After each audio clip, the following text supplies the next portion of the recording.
it's like take away the controversy of being woke. I'm not talking about that. Like the story was whack.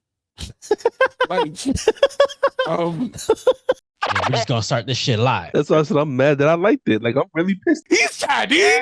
Welcome to the latest episode of Sarat and Chris's Movie Therapy Podcast. It's fine. Yeah, fuck it. So, I literally just got in, Yeah, and that's why I didn't want to rush Like, you. what? I knew you were gonna. I knew you were No, traveling. I ate and chilled, but like when you sent me the questions, I didn't look at them. But it's something I like to like do the shit randomly off the cuff. Yeah. It is what it is. Oh, yeah. Okay. Well, with that, like I said, since we got questions coming, before we get started, welcome to the latest episode of Sarat and Chris's Movie Therapy Podcast. It's your boy Sarat, aka Makazi. It's your boy Marcos, aka that the Sunset Kid 5'6". And welcome to the first episode of 2026. Been doing this podcast for a few years now, so it's great to ring in a new year. And usually we try to start off the new year with like something, a brand new movie or something fresh. But this year, I felt like, I feel like we watch enough movies that we kind of have our own, what is it called? Opinions on like different aspects of movie making. Would you agree with that? I 100% agree. Yeah, so like, I figured this year, let's ring in the new year by giving out our best of 2025 awards. It's not going to be, like you would see at the Oscars or anything like that. We have kind of our own, general, what is it? Like I don't know topics. about you, but I am a complete idiot. So you can't really fault me for whatever we're about to say. Yeah. This is the first year we're trying this. I'm assuming we're gonna just keep going with this from now on, but because it's the first year, it's probably gonna be a little rocky. Again, like you said, you like doing it off the cuff. I wish I had thought of it earlier because I would actually rather do some research and actually have proper answers, like that. But yeah. Are you were you happy with the whole movie scene in 2025? I was extremely happy. Just because we got a couple different things. There was a couple disappointments, and it's not even from a movie fan. It's more of like what is perceived as successful box office, not back sauce. Yeah, you like box sauce. That's in a box. That's that Thanksgiving. Yeah. You would be thinking about food. No. I just brain fog. But all jokes aside, I like apparently in November, and again, I know you give me shit for researching and stuff, but no, it was just in my feed for everywhere that I consume media. Yeah. That November was the worst movie box office of all time. Like, really? For like they said like the last 30 years, pretty much. Like it was the lowest grossing, and like the box office overall has been down.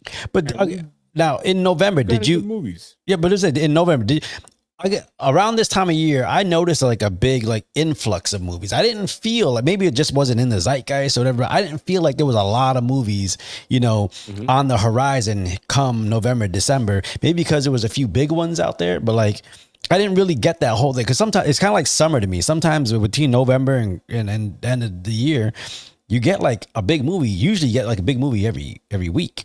And not like blockbuster shit, but like, some high profile actors hitting, their stride. Yeah. I know exactly what you mean, but it's like a lot of the indie projects. It's funny because this November I felt it was more full of original projects. Okay.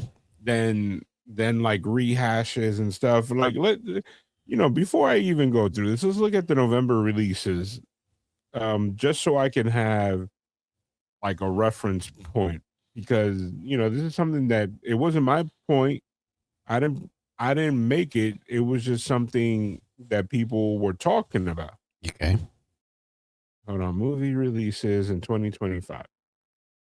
So there was a couple things. So we had Running Man. Yep. Which was somebody said that because it was dropped during that time, it was left out to that. And then we had Predator Badlands. Okay. We had Now You See Me, Now You Don't. Mm-hmm. Freddy, Five Nights at Freddy, Wicked. Yep. And that's hold on. That's just in November.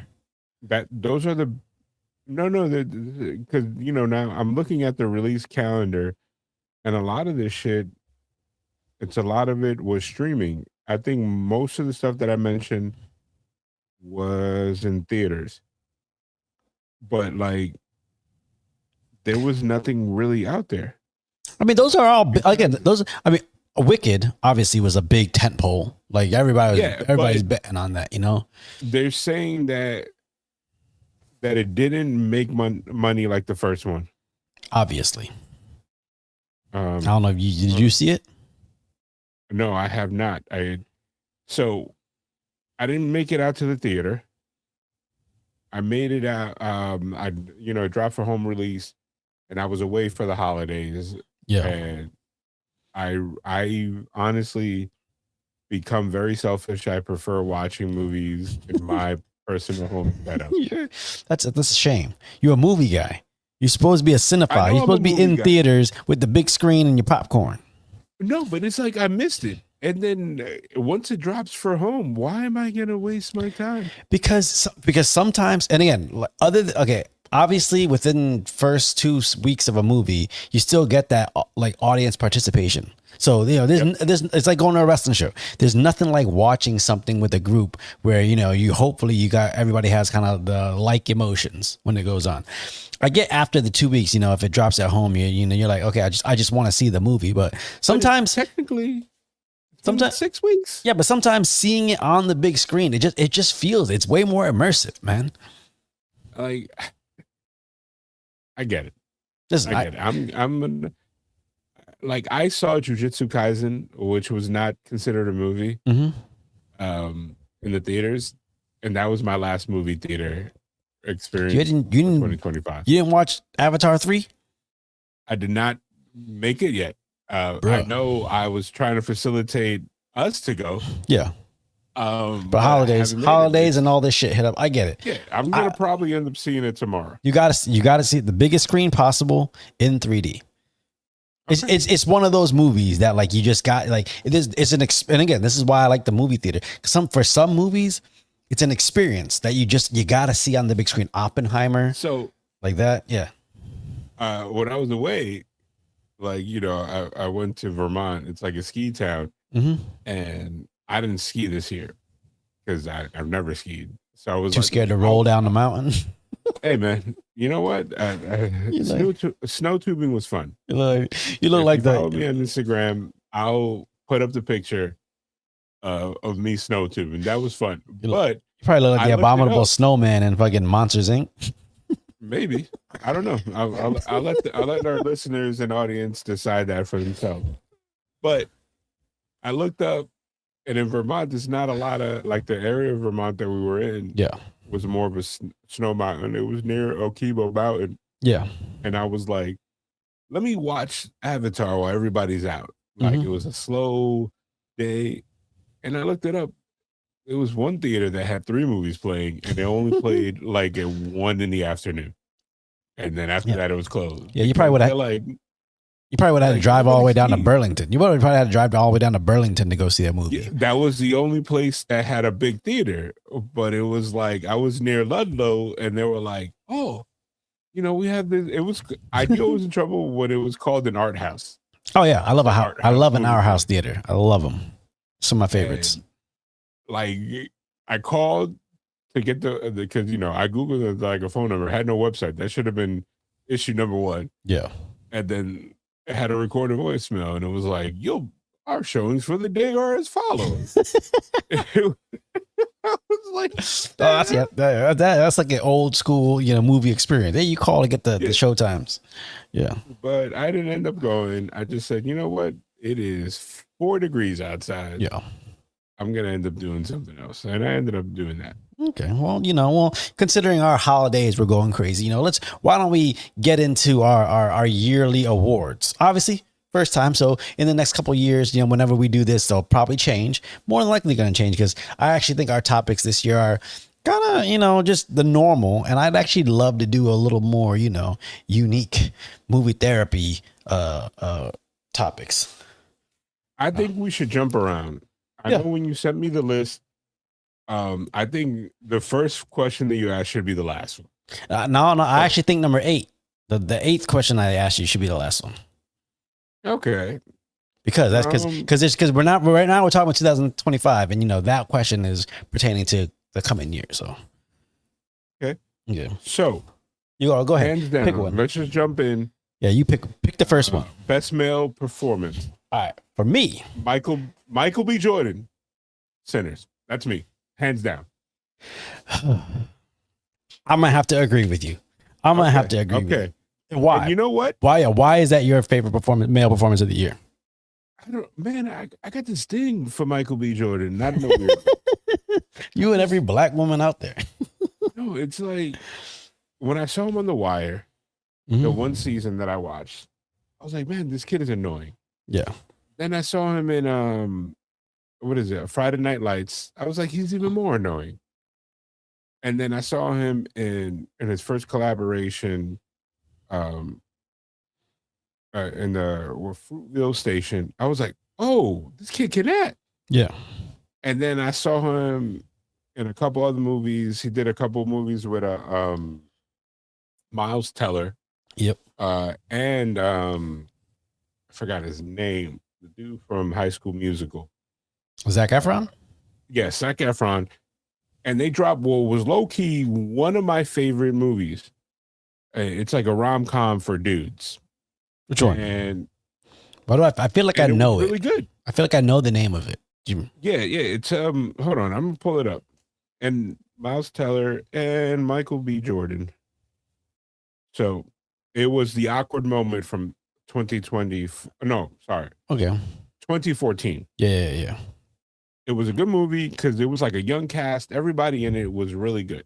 Yeah. It probably made no money, but I really enjoyed it. Okay. And then his star was supposed to just jump up with Fantastic Four. Yeah. Which I enjoyed. But once it came out and it didn't make $100 billion, they immediately killed it. They were like, this is horrible. Yeah. Like, yeah, but what was it about his performance in Sinners that really, makes it stood out to you? Okay. This is gonna sound stupid.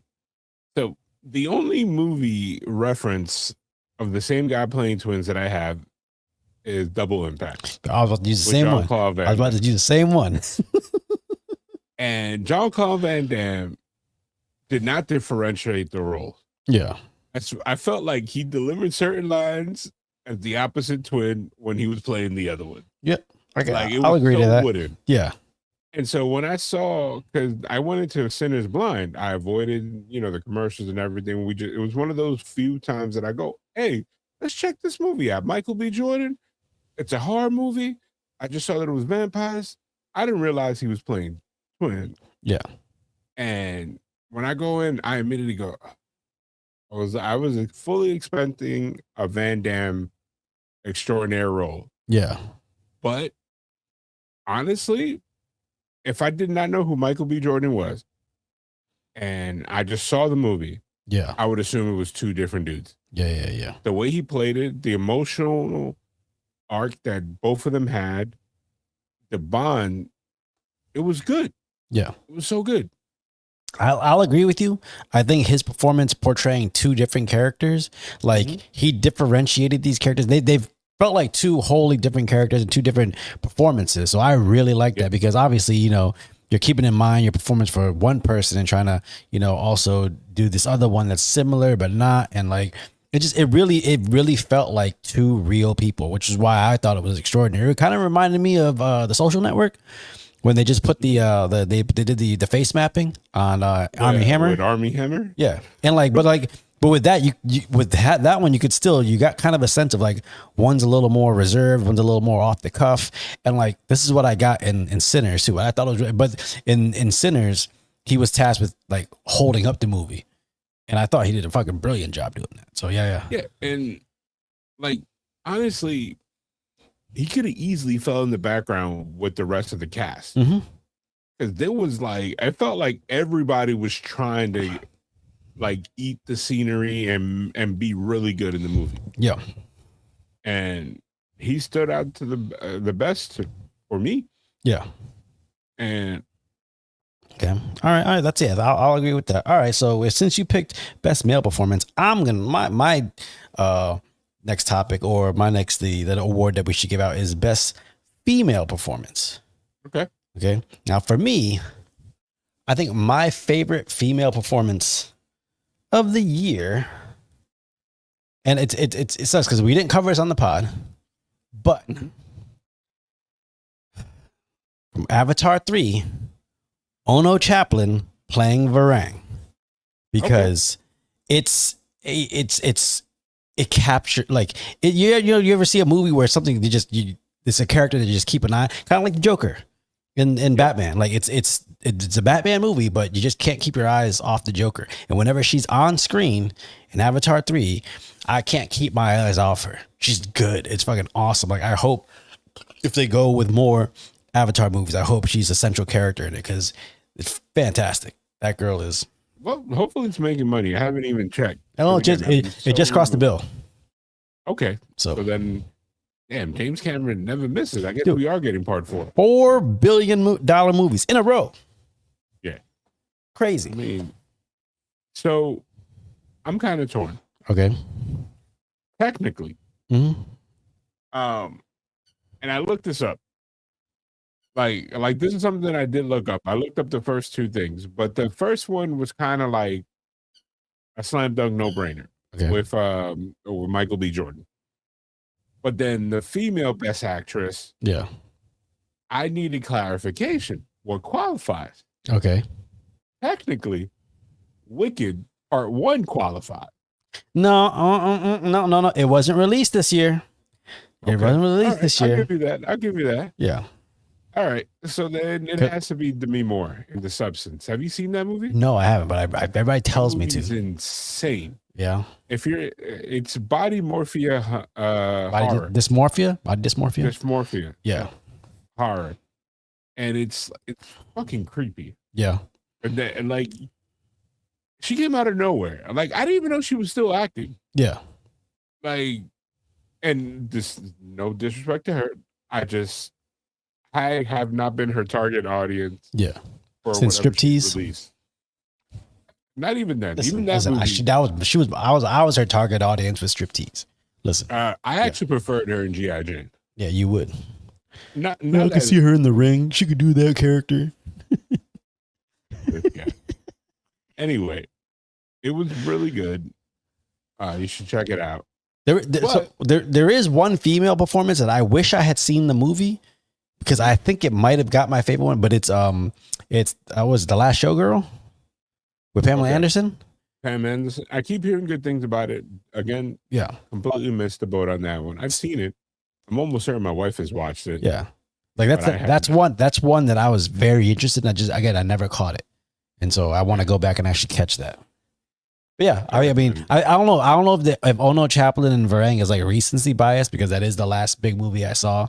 But I just like it's one of those things where it's like you have this you have this amazing movie, and then you have this one character that kind of when they're on screen, you just can't take your eyes off them, you know? I mean, and again, I'm basing this on movies that I saw this year. Mhm. And Wicked Part 2, Cynthia Erivo is probably going to be my pick, but I haven't seen it. Here's the That's thing. why I was basing it earlier on the first one. Here's the thing. And this might get me some hate. Or people might actually agree with me. Wicked 1, phenomenal. She kills it. Wicked 2, maybe it's because I wasn't as big a fan of the movie as I was the first one, but like it kind of felt middle ground as far as You got to understand, the first one establishes everything. I get it. I'm going off of the play. I have Yeah. not seen the second movie. Yeah. I will be seeing it probably tonight if I stay up. Yeah. But you're coming back after intermission. The whole beginning of the movie is heavy lifting. After that, it's just like No, I get it. you're going I get it. It's the action. Like, you know what I mean? It's like you watching the beginning of Scrooge, Yep. and then like they cutting it in half, and then when you come back, is the resolution of everything. You're No, like, wait a minute. No, I get it, but I'm just saying that, like, you know, it was again. Okay, for me, you'll make your own, you know, assumptions or your The best own number is in part one. I Well- knew that going in. Well, no, it's not just that. It's just that it felt like for me, again, there's no moment in Wicked 2 that even comes close to the flying scene.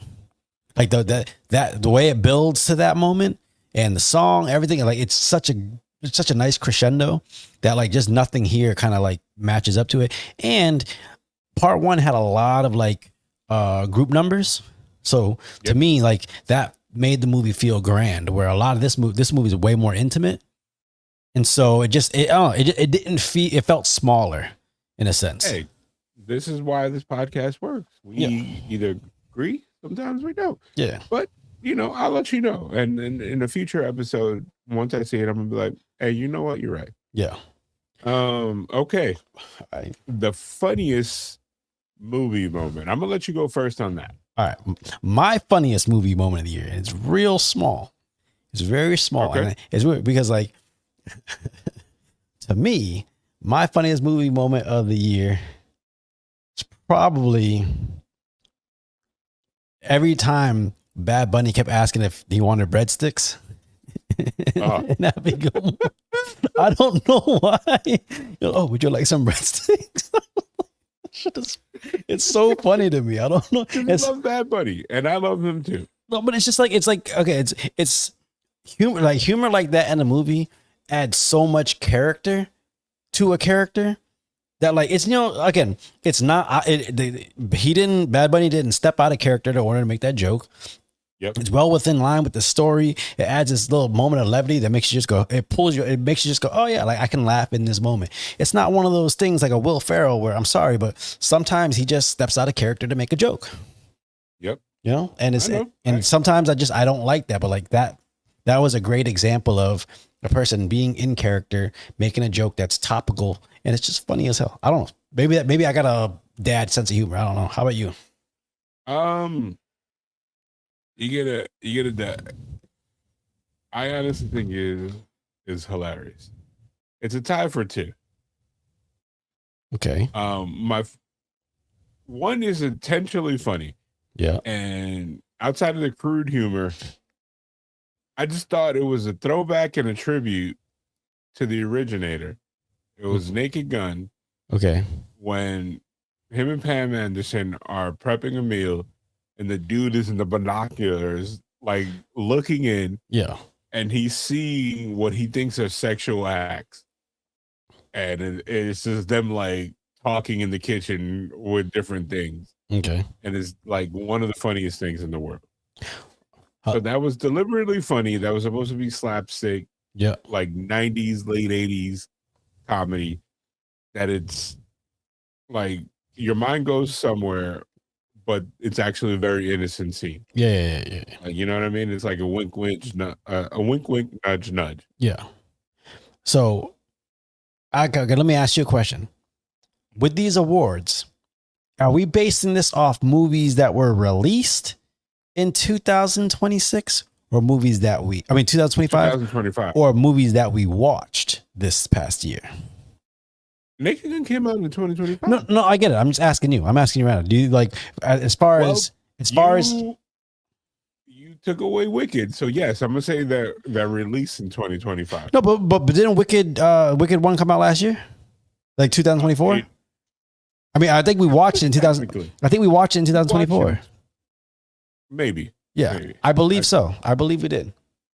So I'm gonna say release in 2025. So Okay. my second one, Okay.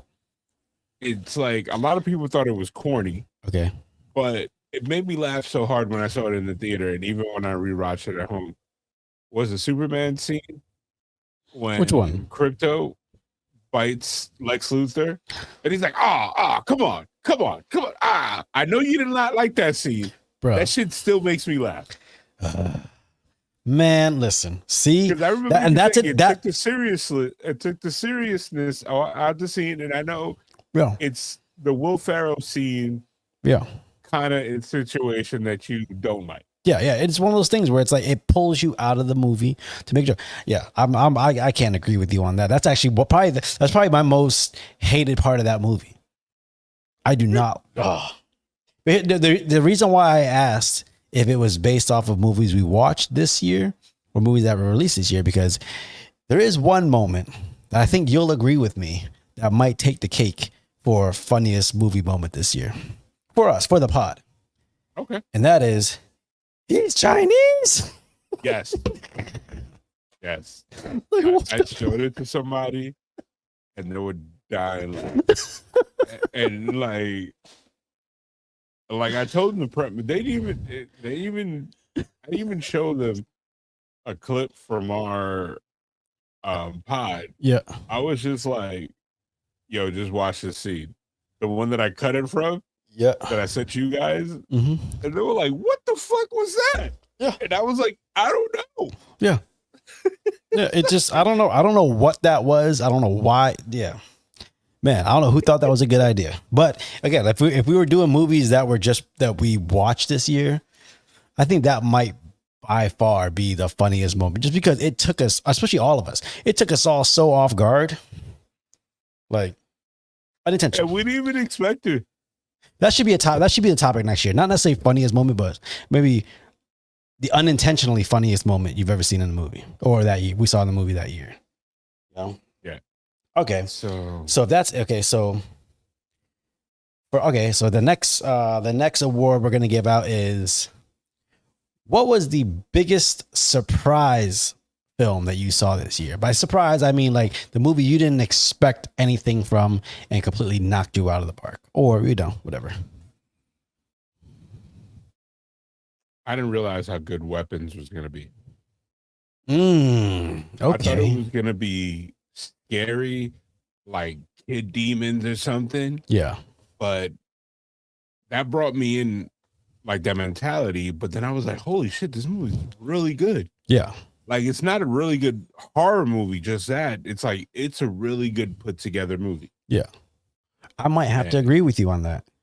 I had an answer, but now that I think about it, I might have to go Weapons. My original answer was going to be Sinners, because I didn't have any thoughts about the movie going in, and it's like fucking insanely good movie. But because it's Michael B. Jordan and Ryan Coogler, I was like, okay, like I have expectations for it because it's them. Like, okay, here's a question. Did Ryan Coogler pick up the ball that that Jordan Peele dropped in 2025? I don't know. I don't think so. Why would you? Because I think the last two movies that Jordan Peele has came out with have been meh. Which ones? The Monkey. I didn't see that one. No, sorry, not the Monkey. Monkey Man.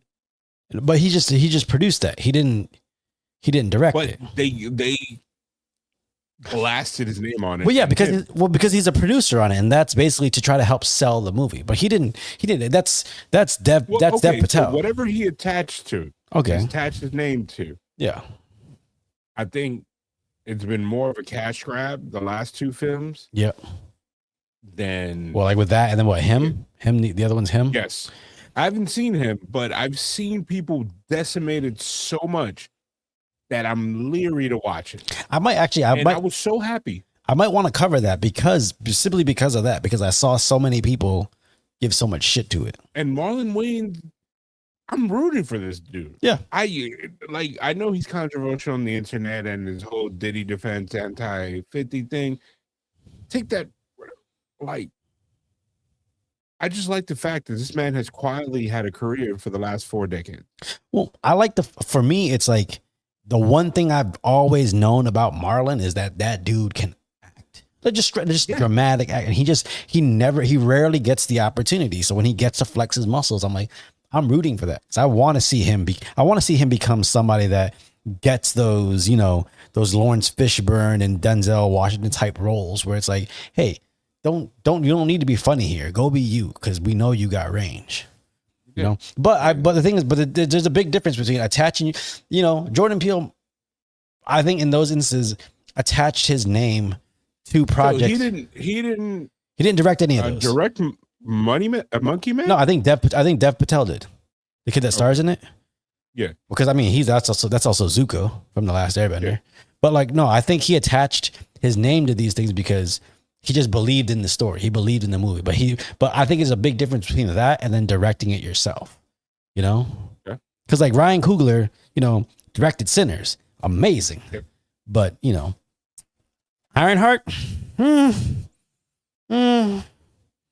even though you know it's got his name on it, but I liked Ironheart for what it was. But But it felt disjointed because you could tell he filmed this before 2025. no, but he just It was like produced a it. twen- He produced. well, he produced it. I He know might he have did produced one. it. He might have did 1 or 2 episodes or something like that. But like, again, when he's not in full control of the artistry behind it, Mhm. you know, yeah, because there's a lot of like dialogue in Ironheart that I'm like, I don't think he would have let that go. I mean, the whole thing, I think they had to re-record a lot of scenes because everything changed. Yeah, Like where they were going with the story, it changed. But I am very happy for that cast. yeah, Anytime a Dominican dude makes money, half Puerto Rican, half Dominican, the villain in that movie was amazing. yeah. And Do you have any? Anytime Sacha Baron Cohen is in it, I'm happy for him. Oh yeah, I love him. Did you have any honorable mentions for movies that might have took you by surprise this year? Honorable mention. For me, Love Hurts. That was a sleeper. I super enjoyed this movie. It's not crazy. It's not like over. It's not like, you know. It's not very. What's the word? It's not. They're not reaching for the stars with it. But it's just a really good action movie that's funny. It's super entertaining. I was down for that. I was surprised. I was very surprised by that one. So for me, that I actually enjoyed it Yeah. was One of Them Days with Keke Palmer Yeah. and SZA. I think it was SZA. Yeah. The one where they are trying to make the rent. Yeah, Yeah. that was actually a good. It was a throwback. Like, Okay. I don't know, you're old enough to remember when those movies dropped like monthly. Bro, you're only like a year or two older than me, bro. I know, but like I used to watch a lot of fucking movies. Yeah. No. Movies I like had a that. crazy life, Yeah. but I always watch movies. Well, movies like that used to come out in the theater. Now they're just relegated to streaming, which I hate because some of those movies deserve to be seen on a big screen. You know? That's I don't know. right. Why is that? Why is it? Is it because it's a lot less I financially think risky? that's where pop culture is heading. I get Like, it. You know, spoiler alert. Stranger Things literally had the best beginning to ending of any show. Yeah. That's been out in my lifetime. Yes, but And the ending was rushed. no. But here's the thing. They completed everything and it was so beautiful. No, but here's the thing. Here's the thing. Again, Stranger Things streaming. It's a TV show. It's on streaming. You know, you can watch it free in front of your home. But that thing made 25 mil in theater showings, Correct. showing that like there is an audience for people who want to see this in a group and on the biggest screen possible. And I might see it. If it's still available tomorrow, I might see it again. Yeah. That 2-hour episode was Phenomenal. amazing. Phenomenal. I don't all the hate that I see online. You guys are crazy. That ending was like the last season was kind of to me. That finale redeemed the whole season for me personally. Bro, when they played Prince, I was like, Yeah. come on, get out of my head, bro. Yeah. And then the callbacks, Dustin's speech. I'm not gonna spoil it. Go watch it. Yeah. Go watch it for those that are listening and haven't watched it. Yeah. No, it's very good. It's very good. I don't know. All right. So okay, I picked biggest surprise. What was your biggest surprise? Oh yeah, you said the SZA and Yeah. Keke Palmer. All right. So I'm gonna say the most most emotional moment yeah. scene. Yeah. What was the And most this is emotional personal. scene for you? And this is personal, was Black Phone 2. When I think I Really? talked about it on the podcast when the daughter's talking to her mom on that phone, and she gets the closure Yep. that it's like I'm happy where I'm at. You know, being as somebody that lost her mom not too long ago, man, that made me bawl. I was in Yeah. the middle of a theater. Everybody's like, "Oh my god, that was an emotional thrill ride, like the scary parts," and I'm over here like, "God damn it, who put pepper in my face?" Yeah. I'm telling you, my most emotional scene. Uh, hmm. I think my favorite might be from Fantastic Four. Okay. And it's that scene where Sue basically like you feel like she dies, Yeah, but before she gets revived. But like in that moment, it was one of those things where it was like you're watching a mother give everything to save their child, to save their family. Yep. And like that's one of my favorite movies of the year because like it leaned in on the family aspect and the relationship aspect. So I really loved that. And then the fact that like, she's like, hey, like, we're gonna do this together. Maybe it's less about that scene and more about the emotion in that movie. Like it was about, hey, we're gonna do this together. Like we're not turning our back on our kid. We're not gonna give up our kid to save you. To save one, we gotta possibly sacrifice a whole planet. So yeah. I mean, it was a good scene. yeah. How about you? Um, Oh yeah, you I just said understand. whatever.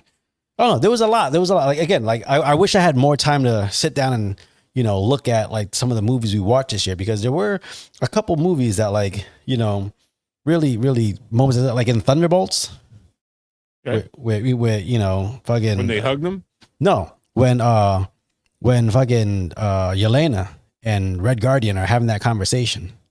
She's like, oh yeah. yeah, and she's like, every day, like I feel like lonely because you weren't there, and she had to do this on her own and shit like that. Like that's like my God, like the fact that you're watching a superhero break down because they're just basically telling you like, fucking this shit is hard, and I lost everything. Yeah, I definitely I forgot how emotional that movie was. Yeah. Oh, it's that's like I love when superheroes movies can like tap into that type of emotion because like again, action is great. Special effects are great, but if you don't have a connection to these characters, that's one of the reasons like you said, I liked, the Michael B. Jordan and Miles Teller Fantastic Four movie. Because, however you feel about it being a Fantastic Four movie, I thought it was a great sci-fi movie that like hit on a lot of really good points. Yeah, Yeah. and I like. Hey, call me a selfish person. I really like the cast, and I wanted to see them together again. Me too. No, It sucks when movies that I like, and then I look up that they didn't make movie, and I'm like, well, there goes my sequel hopes. yeah. Like, I mean, there's those movies that like everybody shits on, and then you go watch it, and you're like, this is the movie everybody hates. Like, are we watching the same? It's like kind of like that with Joker 2. Like, I really loved Joker 2, and I'm like, why did everybody hate this? Why? Because everybody wanted this dark, introducing Batman and all this shit. You had so much expectation for it that it didn't allow you to see the movie that was in front of you. yep. No. You ever had that moment in a movie where you watch something where you're like, you expected one thing, and because you expected it, it kind of, tainted your viewing experience?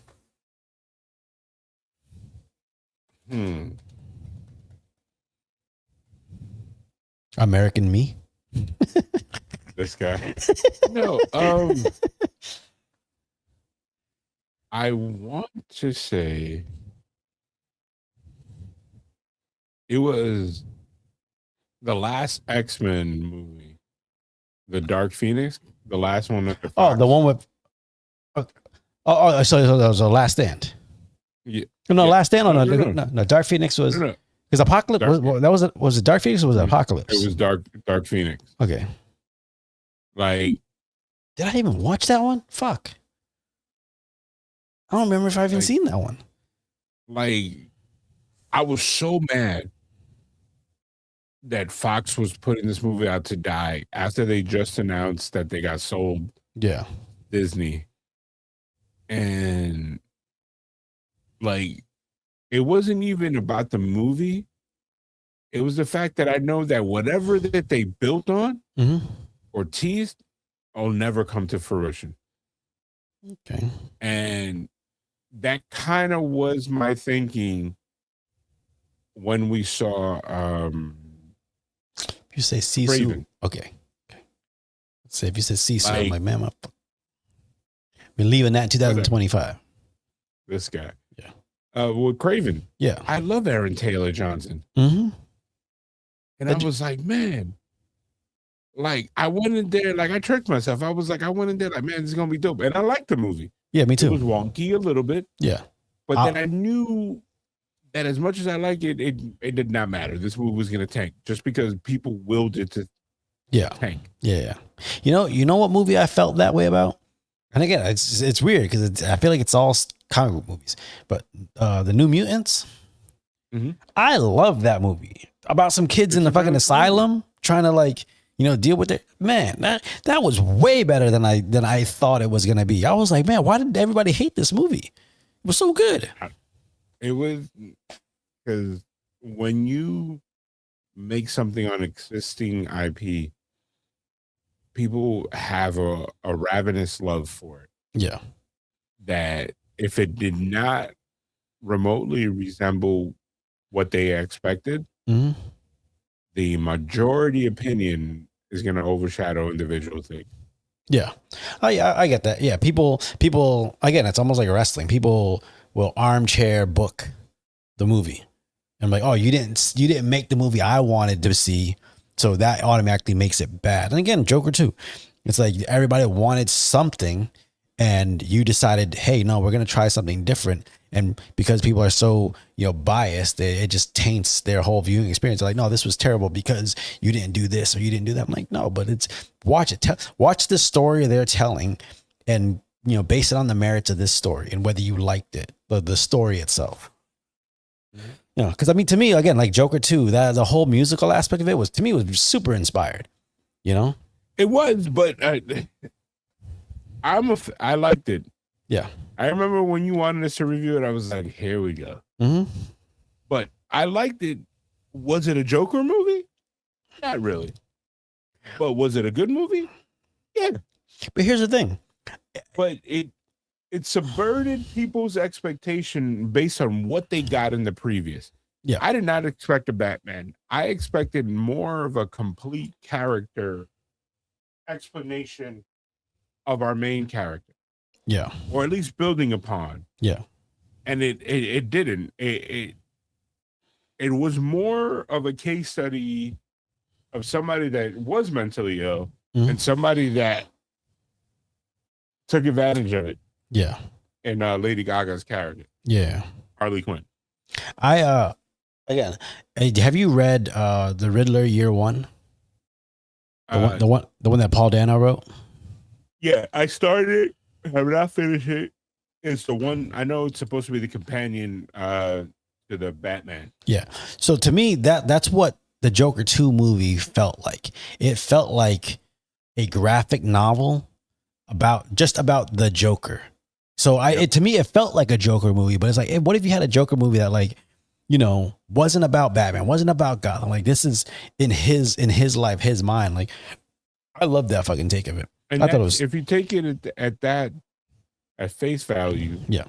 If this wasn't about the Joker, if this was just about a person that was accused of a horrific crime, Yeah. that had mental illness, and took the comic book aspect out of it, it makes perfect sense. That was a killer's version of what is it? Eternal Mind, the Jim Carrey movie? Yeah. Eternal Sunshine of a Spotless Mind. Yeah. Okay. So what was the most overrated movie for you? Most overrated? Yeah. I mean, man, maybe I chose the wrong word because I feel like overrated is, everybody loved it and I didn't care for it, and I mean, it didn't come out last year, but Sisu, It was sold as this amazing thing, and just I'll push it aside. But as far as disappointed, the most disappointing movie for me was Wolfman. Huh. Because I expected more Wolfman. I expected this like kind of something that's like a crazy monster movie and stuff. And the thing is, I did like the movie, but from what I expected from it, like I expected to be like an introduction into the Wolfman to grow our universe or do something along that line. It felt more like a zombie movie than a Wolfman movie. And so in that sense, I was like, oh, I liked the movie. I thought it was fun and refreshing, but it wasn't what I expected it to be. You know what? I'm gonna have to say Snow White. I didn't even see that one. Snow White. Tell me about this. It was a movie turned into a political statement. Yeah. And like, I don't know if there was another movie before they edited. Yeah. But it was like, I didn't care for it. The main character was not lovable. Yeah. She didn't have charisma with the lead. Yeah. And it's like take away the controversy of being woke. I'm not talking about that. Like, the story was whack. Like look at How to Train Your Dragons. Yeah. That movie, I went in with zero expectation. Yeah. I saw it in the screening and I was like, shit, why did I even waste my Tuesday? Yeah. But then the movie came on and I was like, holy shit, this movie's actually good. Yeah. Like, really good. Yeah. Yeah. I mean, it's got a good base. You follow make a live action, but follow this movie and you're good. Like, that's how it should have went with Snow White. It should have gone like that. And I know people are like, oh, well, Disney has been horrible with their live action versions. I was like, bro, Aladdin with Will Smith delivered on what it was. Mm-hmm. And then try to like change it and try to change the world view. Yeah. And it was a good movie. Yeah. And even not the Lion King, Lilo and Stitch. No. Mufasa.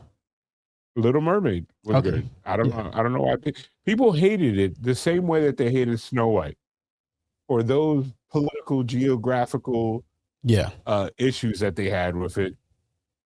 And I went in like, I was like, man, these people, here we go, putting real world problems in fiction. Yeah. And then I saw the movie. I was like, you know what? I can't even defend this shit. I'm like, I'm sorry. Yeah. This shit sucks.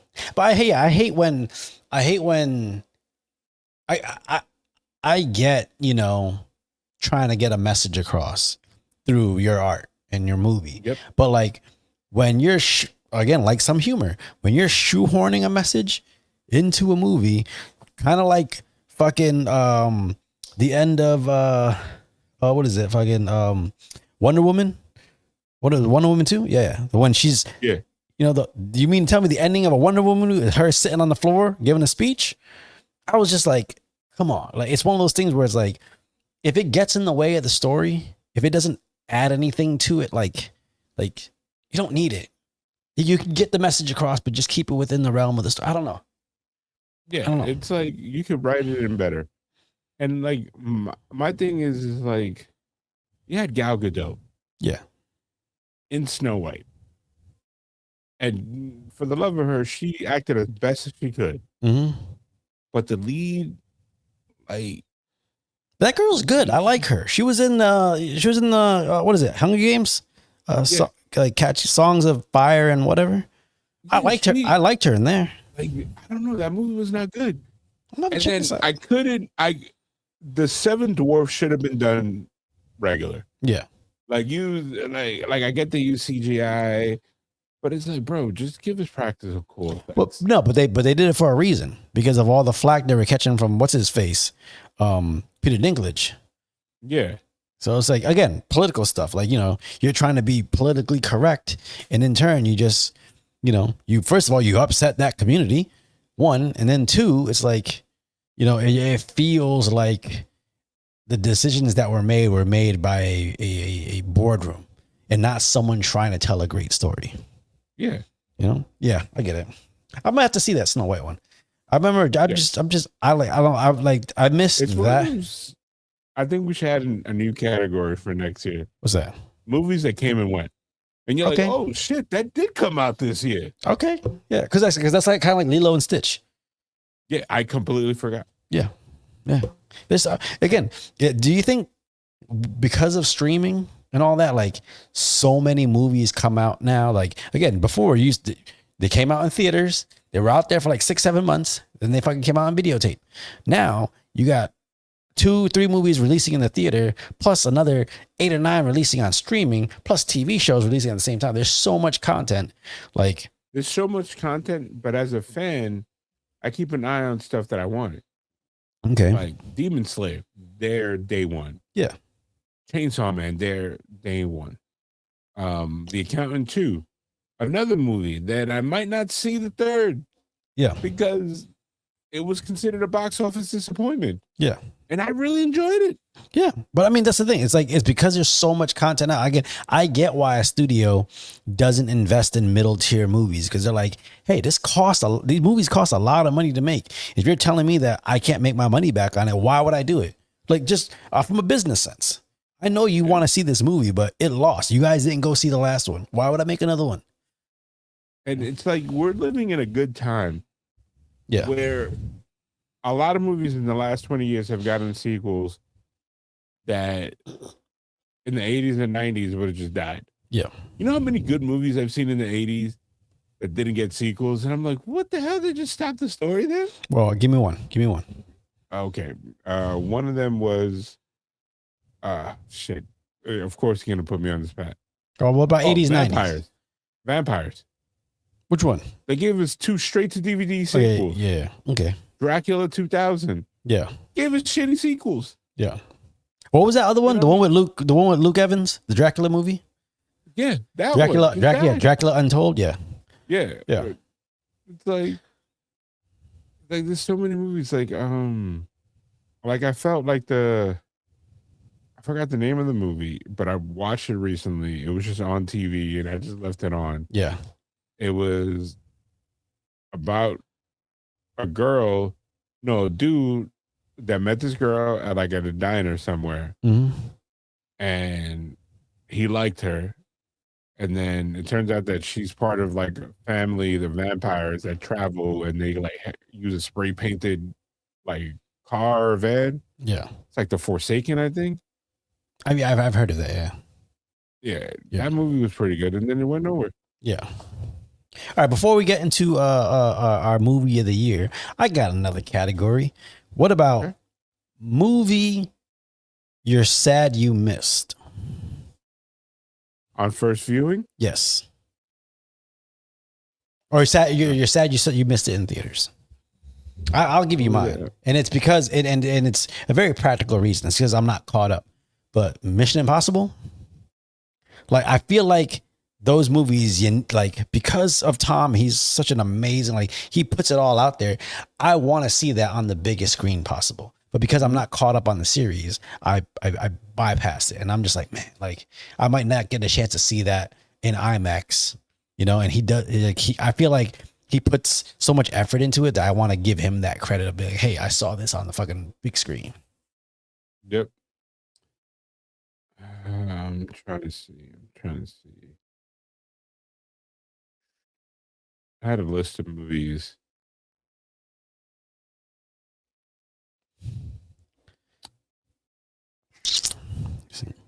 Yeah, with people that watch that many movies, sometimes it's hard to think about one you missed. Oh, he'll be pissed. Sisu too. Yeah. Have that. Like I'm gonna watch it in my home, and I'm gonna be happy because I haven't found the right time. Yeah. It's one of those movies that I know you don't like it, but I do. I don't even want the Lily to be there and be like, why are we watching this? Yeah. I don't want to hear her phone scrolling. I just want to watch it. Yeah, you just want to be my there. Dog there. I feel you. Like sleeping on me, and I just want to be fully enthralled in the movie. Okay, I feel you. All right, let's go to where we're almost at the end of our award episode or award ceremony. What was your movie of the year? Sinners, hands down. Sinners, hands down. Why hands down? Because that movie, like, just I read so much about it, Mm-hmm. avoided the spoilers, and even declined going to a screener because I was like, I want to see this in a movie. Yeah. And I even went to not even a chain movie theater. Mm-hmm. I went to our theater that is like considered an art house theater. Yep. It's a theater that my wife went to when she was young. It's called the Senator Theater in Yep. Baltimore, and it's like old school style. Like the main theater is like the width of the entire building. You could probably put 400 people in it, and it's one of those old velvet curtains. Yeah. The seats don't move, but the volume and everything is amazing. And they had it, I think, in the original 70 millimeter that they dropped it in, whatever that weird. Yeah. It was IMAX? It was an IMAX, Yeah. but it was very beautiful. Okay. I had no clue where the story was going. Yeah. In the beginning, when he went to the church, I was like, what is this about? Like, I was like, whoa. Yeah. And then it's just like I kept picking up the metaphors that they did. And it's one of those few movies that when I was done, I would just started researching, and I was like, I gotta rewatch this again. And like even my wife was like, art means this and everything. Like, it's been a while. Yeah. And like a movie that's not based on something that's out that leaves you talking about it. Yeah. That was why. Okay. Well, I'm gonna. Okay, no, that came out the wrong year. Okay. I'm going to agree with you. Okay. My movie of the year is Sinners. Now, again, Weapons really took me off guard because I didn't have any. I had no idea what I was getting into with Weapons, so I really love that movie. But Sinners, one, because again, I like you. I heard a little bit about it. I heard that it was going to be a vampire movie or something like that. And then when I first saw the trailer, I was like, man, like it just to me, that's cinema. Like you watch it and I was like, okay, this is why movies are made, because they capture a moment in time like this that like, you're not seeing it. This is coming out of someone's brain. This is their creativity on screen. Yep. And for me, the biggest representation of that in this movie is that dancing scene. Yep. Where the music's playing and it's dancing, and then you're going in and out of like the what is it, the shack, the music shack, whatever, and you see all the different decades and like the centuries of like people connecting to each other through music. And I saw that and I was like, damn, like that's what filmmaking is all about. That's taking this, that's like a dream that someone had and was like, how can I put this on screen so that everybody can experience what I see in my head? Yep.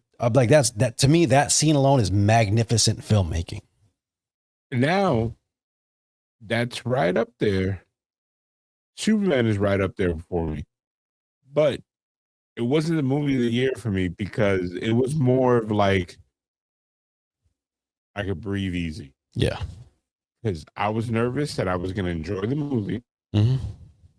And then I'm like, leave there happy. And then a week later, be bombarded by why this movie failed, why Superman will never come back. And I'm like, oh, shit, I can't. Yeah.